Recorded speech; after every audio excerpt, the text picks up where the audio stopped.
Salut à toutes, salut à tous et bienvenue dans cette nouvelle vidéo sur la chaîne C'est mon avis. J'ai passé quelques jours en compagnie du tout nouveau Poco F5.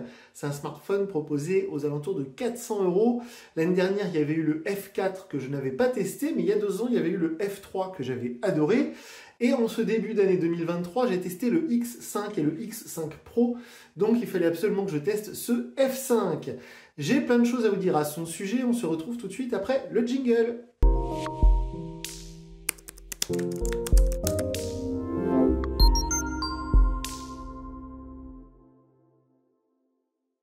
Alors tout d'abord, je tiens à m'excuser pour la qualité de cette vidéo. Depuis plusieurs années, je filme toutes les vidéos de la chaîne avec des iPhones. Je n'ai jamais eu de problème, je filme en 4K 60 images secondes. Et d'habitude, j'ai un micro cravate. Alors là, j'ai vraiment pas de chance parce qu'en ce moment, j'ai plus d'iPhone, j'ai le Google Pixel 7a.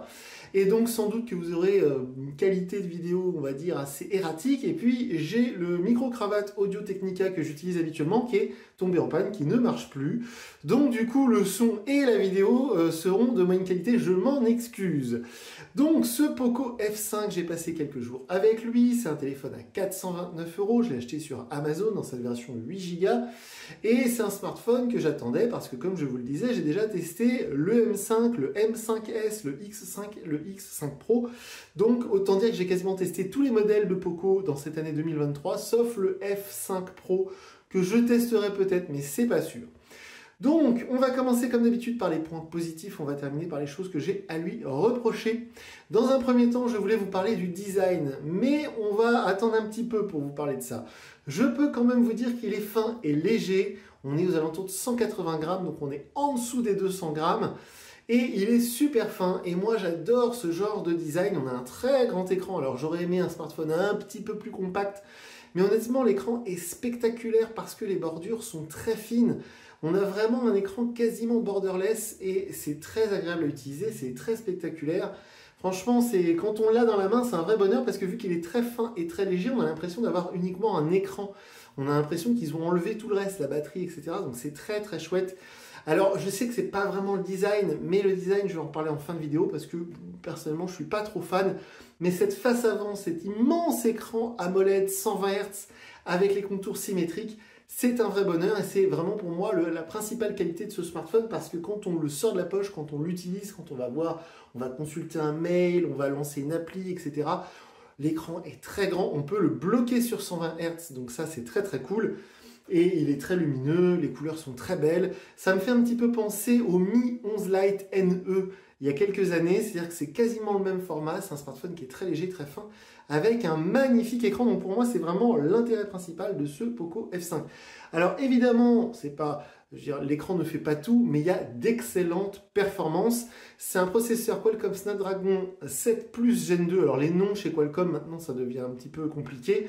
Donc c'est un très très bon processeur. Je sors du test du Google Pixel 7a et je peux vous dire que les performances sur ce Poco F5 sont meilleures, en tout cas au niveau des benchmarks. Comme d'habitude, sous la vidéo, je vous mets le lien vers notre table de bord, c'est mon avis. Vous pourrez aller voir les résultats que j'ai obtenus avec Geekbench 6. Les résultats sont excellents puisqu'il y a le résultat, je crois que c'est sur le multiprocesseur. Les chiffres obtenus sont quasiment aussi bons que sur un Vivo X90 Pro à 1200 € que j'ai testé il y a quelques semaines. Donc autant vous dire que ce Qualcomm Snapdragon 7 Plus Gen 2 est un très bon processeur avec seulement entre guillemets 8 Go de mémoire vive. Ça tourne du feu de Dieu. Les jeux, la fluidité, le multitâche, ça marche super bien. Donc les performances là, c'est top du top. J'irai pas à recommander ce smartphone pour du jeu parce que je pense pas que ce soit conçu pour, parce qu'il est très fin, il est très léger. Je pense plutôt qu'il y a des modèles plus costauds qui auront le même processeur mais avec peut-être une plus grosse batterie et un refroidissement peut-être plus optimal. Mais honnêtement, au niveau des performances, c'est un régal à seulement 400 €. Là, on tape dans le très très haut. Ça me fait penser aux vrais tueurs flagship comme on disait à l'époque, c'est-à-dire, vous savez, les OnePlus, etc., d'il y a presque 10 ans maintenant. C'est-à-dire pour 400 €, vous avez des performances qui sont presque au niveau des modèles à 800 ou 1000 €. Donc ça, franchement, bravo. Alors, un petit détail, mais moi, vous savez que ça compte beaucoup pour moi. Il y a le haut-parleur stéréo sur ce Poco F5 et le volume est super puissant, donc je voulais en parler. Je crois avoir lu lors du déballage qu'il est certifié Dolby Atmos. Bah, honnêtement, le son, il est très fort, il est volumineux, ça ne crache pas. C'est vraiment assez épatant, assez étonnant, donc je voulais le signaler. Comme je le signalais aussi dans la vidéo de déballage, c'est un smartphone qui est certifié IP53, donc il est résistant à une rapide immersion dans l'eau, genre vous le faites tomber dans l'œillet, vous le ressortez, normalement il n'y aura pas de problème. Aussi, je l'avais déjà signalé, mais il y a un écran Gorilla Glass 5, donc ça aussi c'est dans les plus. Il y a une recharge 67 watts, alors là c'est très important. Moi je sais qu'il y en a certains qui sont allergiques à ces recharges rapides. Il va falloir quand même se moderniser les petits amis. Là on est en 2023, donc la recharge 67 watts c'est quelque chose qui est maîtrisé par les constructeurs. Ça marche très bien et c'est très impressionnant. En 10 minutes, 40%, en 20 minutes, 80%, et en 30 minutes, il faut recharger le téléphone de 0 à 100%.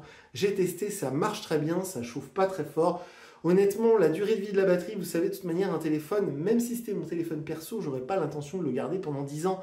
Les téléphones, on les garde 1 ou 2 ans. Souvent, ils tombent, ils sont cassés avant même que la batterie soit usée. Donc, n'ayez pas peur de cette recharge rapide, c'est mon conseil, ça marche super fort. Et quand on compare, par exemple, au Google Pixel 7a qui filme cette vidéo, ou au Samsung dans ces prix-là, eh bien, c'est un énorme avantage. Déjà, le chargeur est fourni dans la boîte, la coque est fournie dans la boîte, et en plus, ça charge très fort, très vite.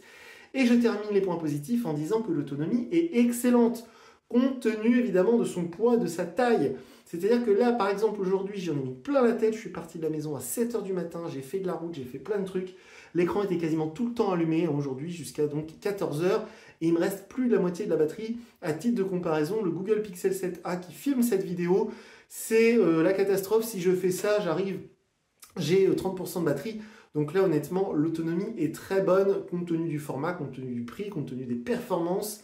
C'est du tout bon, il y aura facilement de quoi tenir 2 jours sur une charge pour quelqu'un qui utilise peu son téléphone et quelqu'un qui l'utilise intensivement comme moi, vous pouvez tenir une journée facilement sur une charge.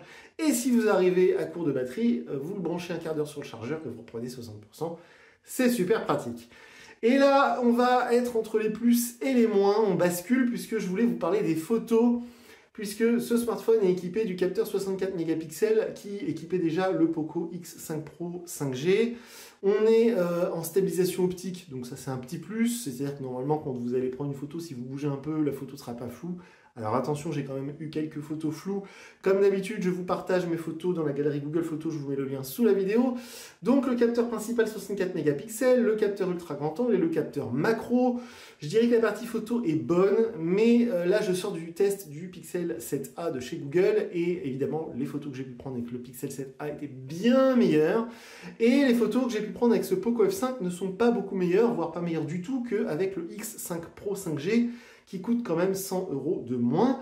Donc si vous voulez un smartphone qui fasse de bonnes photos avec d'excellentes performances, un écran Super AMOLED 100 Hz qui soit moins cher que ça, il y a le Poco X5 Pro ou même le X4 Pro 5G de l'année dernière. Donc c'est pour ça que j'ai mis les photos dans les plus points. C'est-à-dire que ce n'est pas des mauvaises photos, vous pourrez le constater par vous-même, les photos sont bonnes, même en intérieur, etc.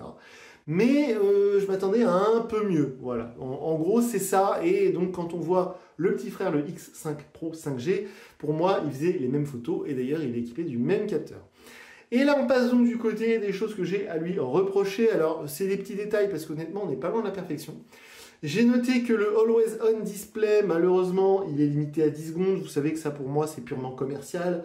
Le fait d'avoir le Always On Display en permanence, ça va être réservé à des modèles de chez Xiaomi et non pas de chez Poco. Donc, au bout de 10 secondes, ça disparaît, ce qui est assez frustrant, j'ai envie de dire. Il y avait une vingtaine d'applications sponsorisées préinstallées quand j'ai lancé le téléphone pour la première fois. C'est un record. Jamais j'avais eu autant d'applications sponsorisées.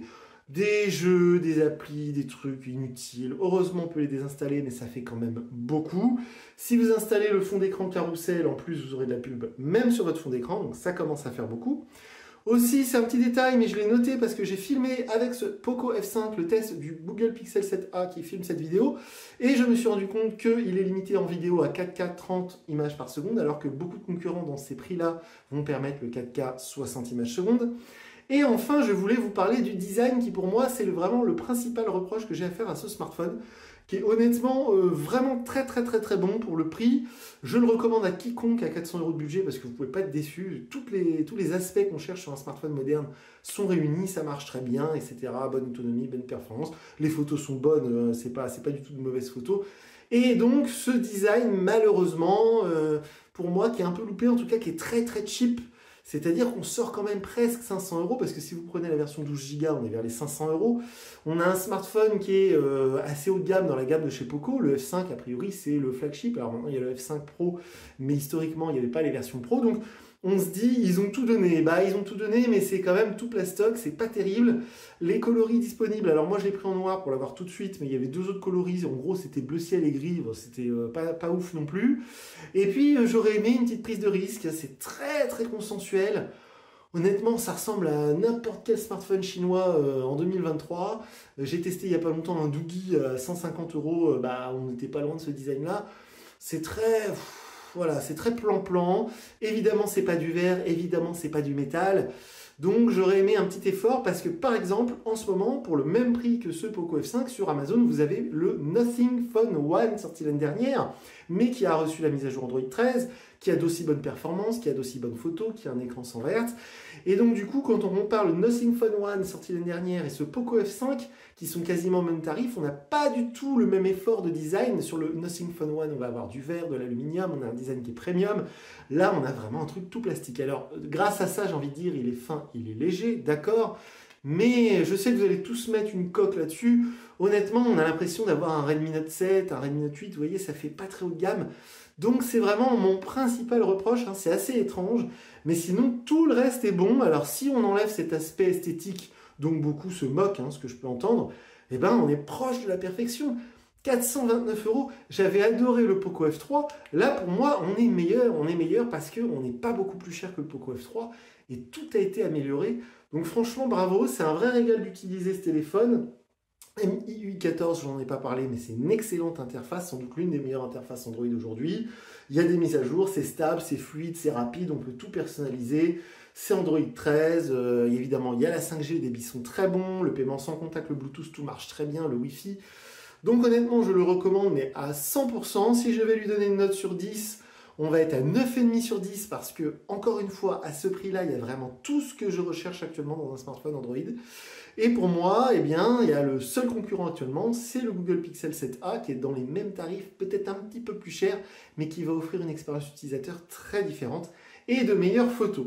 Donc voilà pour le test de ce Poco F5, franchement je suis ravi de l'avoir acheté, je ne le regrette pas, je le recommande vivement, c'est pour moi l'une des vraiment des stars de cette année 2023, bravo Poco, bravo Xiaomi. Je vais continuer à surveiller cette marque bien évidemment, j'espère d'ici la fin de l'année d'autres sorties, mais je crois que là ils ont tout donné. Peut-être que je testerai le F5 Pro, mais honnêtement, c'est pas sûr. Je suis pas fan de ces modèles Pro, Pro Plus, Pro Max. Là, ça m'agace un peu. On verra. Une chose est sûre, c'est que j'ai adoré ce téléphone. Et moi, je vous dis à très bientôt pour une nouvelle vidéo sur la chaîne. Salut!